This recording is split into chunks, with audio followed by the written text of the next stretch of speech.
Согласно постановлению правительства о государственной системе гражданской защиты, все руководители, в том числе и директоры школ, например, директор школ или начальник какого-то объекта или организации является начальником гражданской защиты своей прилегающей территории, правильно? На уровне республики премьер-министр является начальником гражданской защиты Кыргызской республики. И в целях повышения эффективности обеспечения национальной безопасности стратегических объектов Кыргызской республики было принято постановление от 12 февраля 2015 года за номером 56 об утверждении требований к режиму функционирования и эксплуатации стратегических объектов. Руководство школы, то есть начальник гражданской защиты школы, он должен своевременно осуществлять комплексное обеспечение безопасности учеников, то есть учащихся и персоналов. Безопасность образовательного учреждения достигается в процессе реализации следующих основных мероприятий. Это организация физической охраны объекта и территории, то есть контрольное обеспечение состояния безопасности, осуществление пожарного надзора, организация пропускного режима, защита персонала и участие от чрезвычайных ситуаций, и информирование, пропаганда и так далее в области гражданской защиты. Обеспечение инженерно-технической укрепленности. Здесь организация инженерно-технического оборудования, то есть охранная сигнализация, пожарная сигнализация, видеонаблюдение, железные двери, ограждения и так далее. И следующее мероприятие – это работа антитеррористической защищенности и по противодействию терроризму и экстремизму. Во всех учреждениях, организациях сейчас, начиная с 2015 года, вы все знаете, да, составляется паспорт безопасности, в 4 экземплярах утверждается, и согласно этого паспорта безопасности проводится целый комплекс мероприятий по безопасности. Здесь начальник гражданской защиты, то есть в своей территории, должен организовать охрану объекта и территории, проводить регулярные, а также внеплановые проверки организации его охраны, технической укрепленностью, оснащен средствами пожарной охраны, сигнализации. Следующее мероприятие – это работа по обеспечению охраны образовательного учреждения. Весной этого года мы, согласно плану комплектования, то есть была проведена проверка по образовательным учреждениям. И во многих образовательных учреждениях были много недостатков насчет именно охранников, да, контрольно-пропускных пунктов и так далее. Да. Мы внезапно проникали до учреждения и им давали вводные команды. Например, пожар на 2-м этаже или пожар в подвале или в спортзале. Они просто нас смотрели и стояли.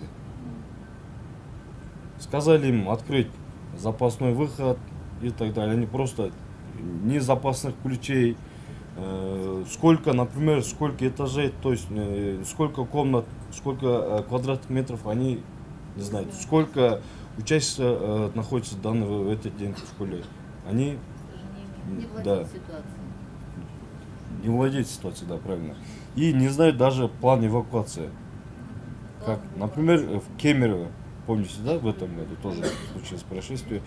И тоже проверяли объекты и образовательные учреждения тоже.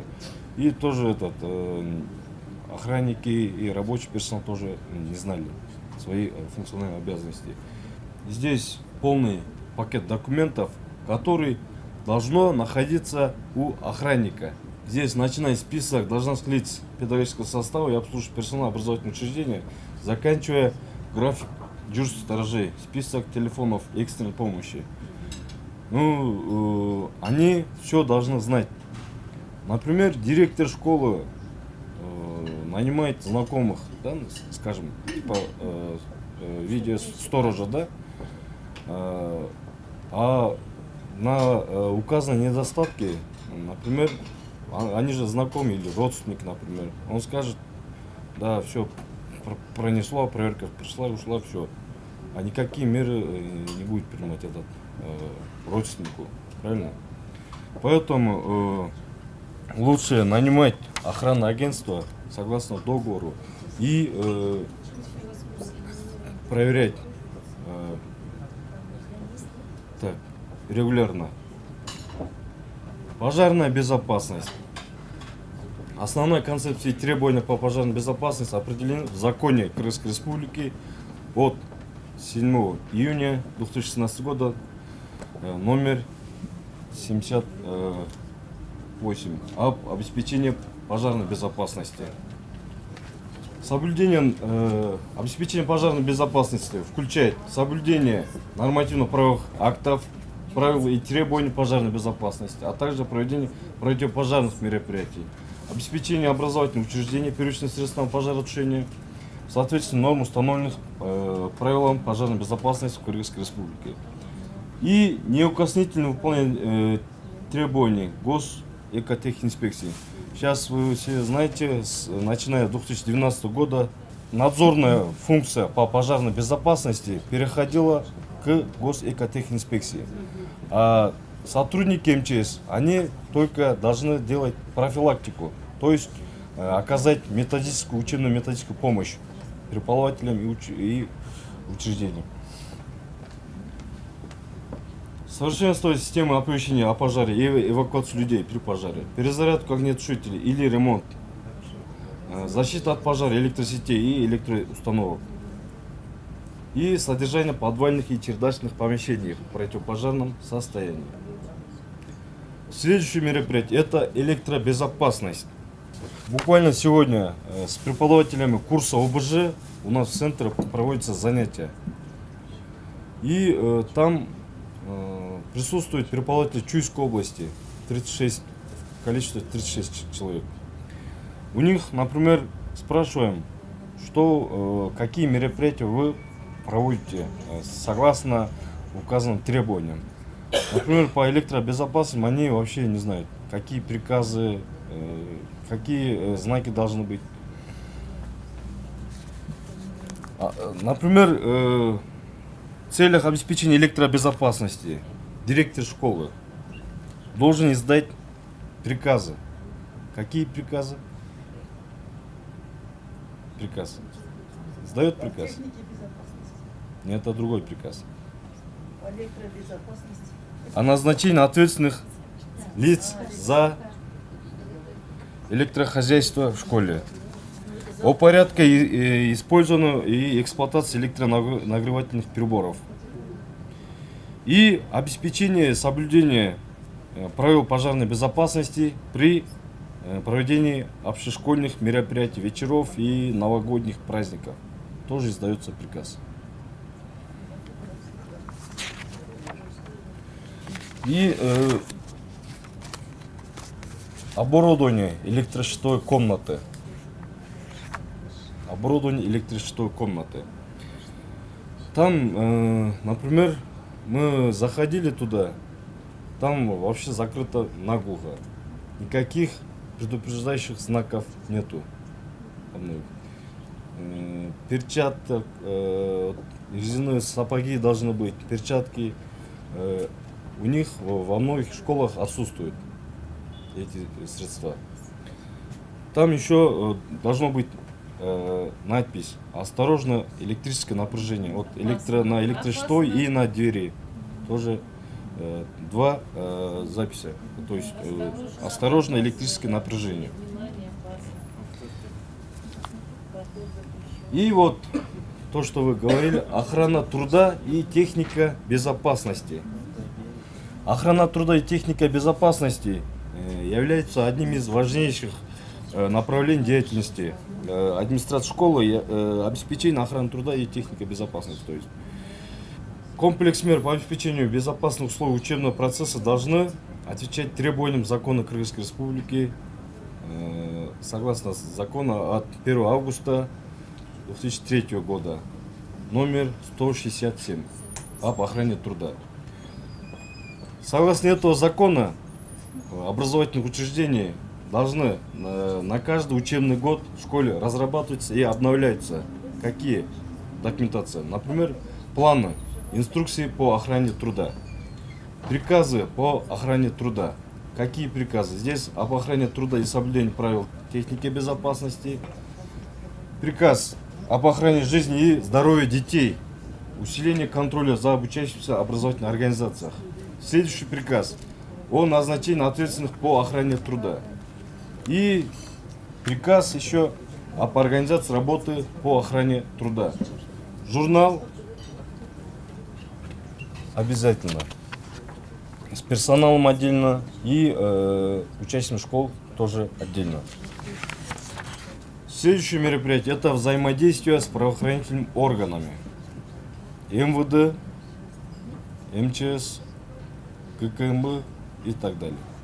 Вы можете их, например, прилегающих территориях, которые есть отделы, например, РОВД, отдел МЧС, отдел гражданской защиты, вы можете их позвать на лекции, семинары, беседы и так далее. И мероприятия по гражданской защите. Для образовательных учреждений численность педагогического и технического персонала не менее 50 человек. Должно быть 2 папки документов. Первая папка – это законодательные и нормативные документы по гражданской защите. Вторая папка – инструкция по действиям персонала образовательных учреждений при угрозе и возникновении ЧС природного и техногенного характера и выполнение мероприятий по гражданской защите. И еще для образовательных учреждений с численностью педагогического и технического персонала от 50 до 200 человек и свыше 200 человек. У них должно быть 4 папки по гражданской защите. Первая папка – это законодательные нормативные документы по гражданской защите. Вторая папка – документы по действиям ЧС. Третья папка – документы по действиям при проведении мероприятий гражданской защиты. И четвертая папка – это документ подготовки персонала и обучающихся по гражданской защите. И наглядные пособия по гражданской защите. Нашим центром разработано 2011 года, то есть эти наглядные пособия. Здесь и не только наглядные пособия, и мультфильмы есть. Керемет Коч. Совместно ЮНИСЕФ мы делали в 2011 году. Плакаты на государственном, на официальных языках они есть. Мы вам направили на электронную почту на вашу. Вот в школах должны быть вот, уголки гражданской защиты, плакаты, стенды, брошюры, памятки и так далее. Главная задача безопасных образовательных учреждениях – это научить детей, научить персонал к чему? Правилам действий при чрезвычайных ситуациях. Наш центр согласно, то есть каждый год у нас составляются планы комплектования, план выездных занятий. И согласно этого плана в течение года наш преподавательский состав обучает и детей, и население по местам работы, по местам жительства.